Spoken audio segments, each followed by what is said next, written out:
Episode के starting में एक जादूगर आसमान में उड़ रहा था। इसका नाम ओकाल है। इसके बाद हम आदित्य और अनुराग को देखते हैं जो ओकाल के प्रोटेक्शन के लिए आए हुए थे। वहाँ पे बहुत सारे लोग ओकाल से मिलने के लिए आए हुए थे। तभी ओकाल भी उड़ता हुआ वहाँ पे आ जाता है। उसको देखकर सारे लोग खुश हो जाते हैं। उसमें से एक आदमी ओकाल को कोई कारनामा करने के लिए बोलता है। तब ओकाल उन सब में से एक आदमी को बुलाता है। इसका नाम दीपक है और वो ट्रेन सिग्नल के कंट्रोलर है और ये बातें ओकाल उसे बता देता है। इसके बाद ओकाल उसे हवा में उठा देता है और उसे जमीन पे लेटा के उसके ऊपर लाल कपड़ा डालता है और उसे वहाँ से गायब कर देता है। ये कारनामा पुलिस भी देख रही थी। तभी वहाँ पे एक लड़की और उसके साथ कुछ लोग आते हैं और वो ओकाल के खिलाफ नाराबाजी करने लगते हैं। तब ओकाल अपने गाड़ी में बैठकर वहाँ से जाने लगता है। तब अनुराग आकर ओकाल से पूछते हैं कि आपके इंडिया आने की वजह क्या है। तब ओकाल बोलता है कि सिर्फ एक देश को अपने हुनर से कैसे महरूम रख सकता हूँ। तब अनुराग बोलता है कि इतने हुनर वाले आदमी को पुलिस प्रोटेक्शन की क्या आवश्यकता पड़ गई। तब ओकाल बोलता है कि हुनर अपने साथ कामयाबी ले आता है और कामयाबी अपने साथ कुछ दुश्मन। तब अनुराग बोलता है कि इसलिए तो लोग नाराबाजी कर रहे हैं आपके खिलाफ। वजह जान सकता हूँ इसकी। इसी बात से दोनों में थोड़ी बहसबाजी हो जाती है। आगे की सीन में न्यूज पर दिखा रहे थे कि दो लोकल ट्रेन आपस में टकरा गई है और इसकी वजह से कई लोग घायल हो गए हैं। तब सुपरकॉप्स ट्रेन के कंट्रोलर दीपक को बुलाकर पूछताछ कर रहे थे, लेकिन दीपक को तो कुछ पता ही नहीं था। वो बोलता है कि मुझे पता ही नहीं चला कि कब मैंने ट्रेन को गलत पटरी पर डाल दिया। तब अनुराग वहाँ पे आके बोलता है कि तुम वही हो ना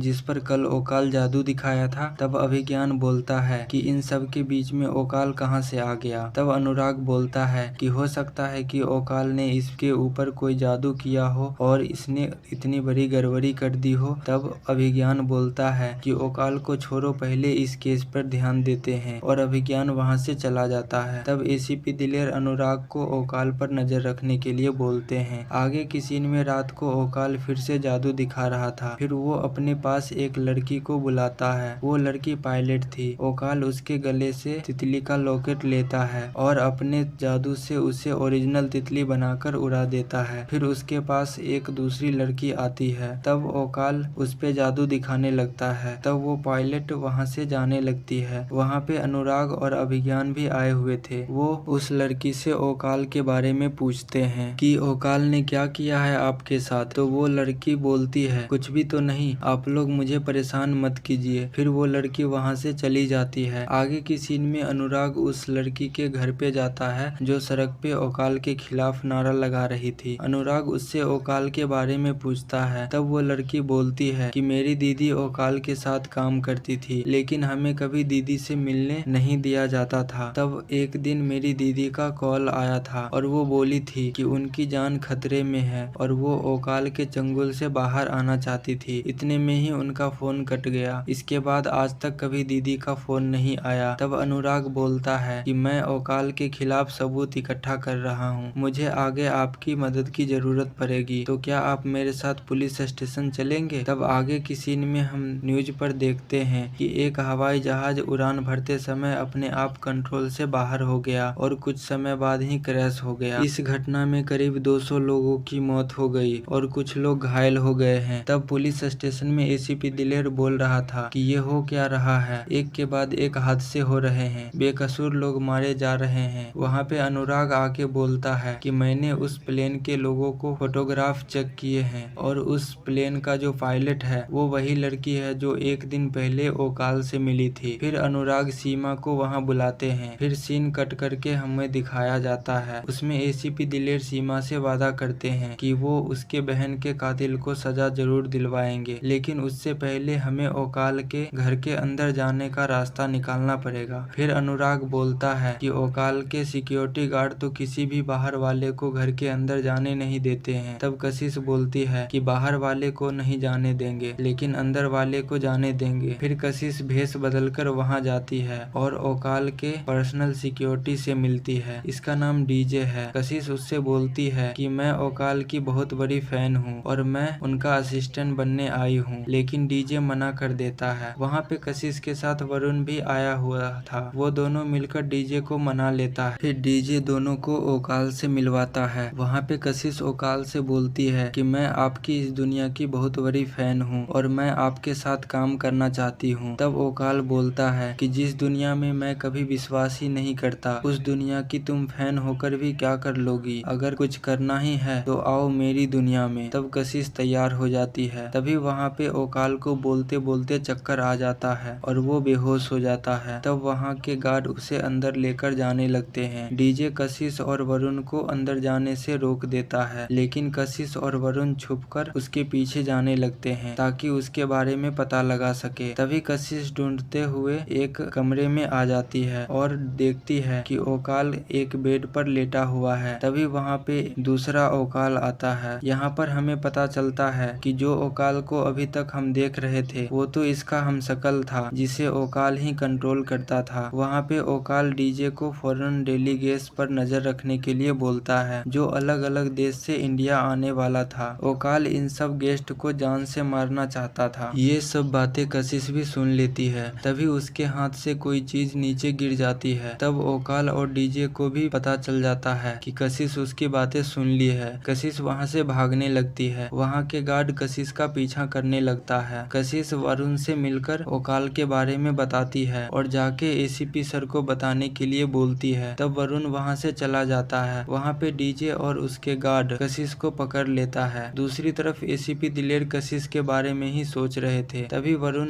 एसीपी दिलेर को कॉल करके बताते हैं। तब एसीपी दिलेर, अभिज्ञान और अनुराग वरुण के साथ ओकाल के घर पे आ जाते हैं और कशिश को ढूंढने लगते हैं। तभी वहाँ पर उसे कशिश की आवाज आती है। तब वो बॉक्स को हटाकर कशिश को ढूंढते हैं। तभी ओकाल के कुछ गार्ड उन दोनों पर हमला कर देते हैं। सुपर कॉप्स गार्ड को मारकर कशिश को आजाद कर देता है। दूसरी तरफ एसीपी दिलेर भी ओकाल को ढूंढ लिया था। तब कशिश वहाँ पे आके एसीपी दिलेर को बताती है कि दुनिया भर से फॉरेन डेलीगेस्ट आने वाले हैं और उन्हें मारने का ये प्लान बना रहा है। तब ओकाल बोलता है कि प्लान तो बन चुका है और अब प्लान पूरा भी होने वाला है। तब अनुराग बोलता है कि मुझे लग रहा है कि ये नकली ओकाल बस ड्राइवर को हिप्नोटाइज करने वाला है। तभी वहाँ पे लगे स्क्रीन पर उस बस का सीन आने लगता है। इसका मतलब वो नकली ओकाल उस बस तक पहुँच गया है। दरअसल असली ओकाल नकली ओकाल के आंखों में कैमरा लगाया हुआ था ताकि वो दुनिया की तबाही अपने स्क्रीन पर देख सके। तभी वो नकली ओकाल उड़ते उड़ते ड्राइवर के पास पहुँच जाता है और उसके हाथ को छूता है। उसके छूते ही वो बस ड्राइवर उस नकली ओकाल के बस में आ जाता है। तब वो बस ड्राइवर बस को खाई के पास लेके जाने लगता है। वो बस खाई में गिरने ही वाला होता है कि अचानक से बस रुक जाता है। वो नकली ओकाल ड्राइवर के सामने आकर बस को